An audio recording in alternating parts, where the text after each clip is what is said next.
If you walk into a perfectly quiet classroom where every student's eyes are locked on the teacher, it's easy to assume deep learning is happening. But silence is a behavioral metric, not a cognitive one. Traditional instruction relies heavily on students listening to a lecture or watching a demonstration. Both of these are passive activities. A student can sit quietly and watch a presentation while their mind is completely elsewhere. The same issue applies to physical tasks. Teachers often measure the success of a lesson by checking if they are cutting, if they are pasting, or filling out worksheets. Activity does not guarantee understanding. To measure actual learning, we have to look past physical behavior and track cognitive engagement. This means assessing how much mental effort a student is actively exerting to process new information. The formula here is straightforward. The amount of learning a student achieves scales directly with the amount of independent thinking they perform during the lesson. This chart breaks down typical classroom participation when a teacher asks a question and waits for raised hands. Only about 5% actively formulate an answer and volunteer. The remaining 95% immediately opt out, waiting for someone else to do the work. The standard for effective instruction requires designing lessons that bypass this opt-out mechanism entirely.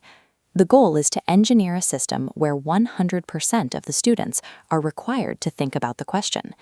Securing total participation relies on inescapable structural routines.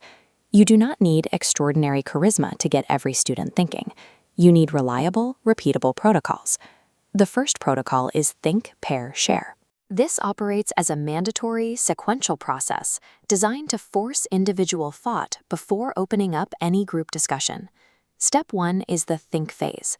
When you ask a question or present a source, you require a period of absolute silence.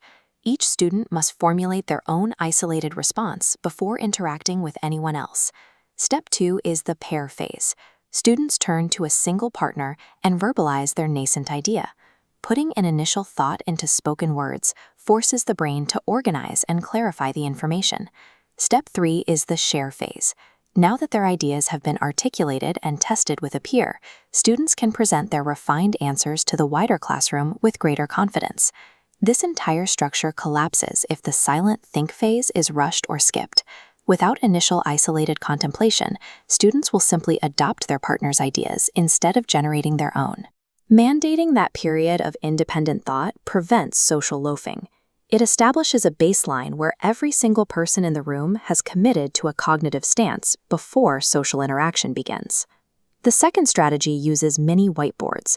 By putting a physical board and marker on every desk, you create a logistical tool for simultaneous data collection. The mechanics are highly specific. You ask a question, and every student writes down their answer. No one shows their board until you give a specific cue. Then the entire class reveals their answers at the exact same moment. This visualizes what that simultaneous reveal looks like from the front of the room. It maps the responses into correct answers and incorrect ones, instantly showing exactly who understands the concept and who is lost. Because this data arrives immediately, you can pause the lesson and address the incorrect answers. You correct specific misconceptions in real time, right before those errors can become permanently encoded in a student's memory. Relying on simultaneous reveals converts the classroom. It moves away from a one-way broadcast of information and establishes a continuous, verifiable feedback loop between the instructor and every student. The third strategy focuses on retrieval challenges. This involves deliberately and repeatedly asking students to pull previously learned knowledge out of their memory without looking at notes. A common alternative is having students reread their old notes or textbooks. Rereading is neurologically passive. It creates an illusion of competence because the text looks familiar, but it does very little to build retention. When a student struggles to recall information from scratch, they send a pulse of effort across a neural pathway. That physical strain actually thickens and strengthens the pathway, cementing the information into long-term memory. You can build this into daily routines by opening lessons with a rapid recall challenge, or by scheduling quick, low-stakes quizzes covering material from previous weeks. Consistently requiring students to retrieve information halts the natural decay of learned material. Over time, these low-stakes challenges engineer highly durable long-term memory. Structured discussions, simultaneous whiteboards, and retrieval practices are individual tools, but they all serve a single psychological objective. That objective is to maximize the cognitive load of the room. Every tool is deployed to ensure that every student is actively participating in the intellectual work of the lesson. Achieving this requires educators to evaluate their lessons through a different lens.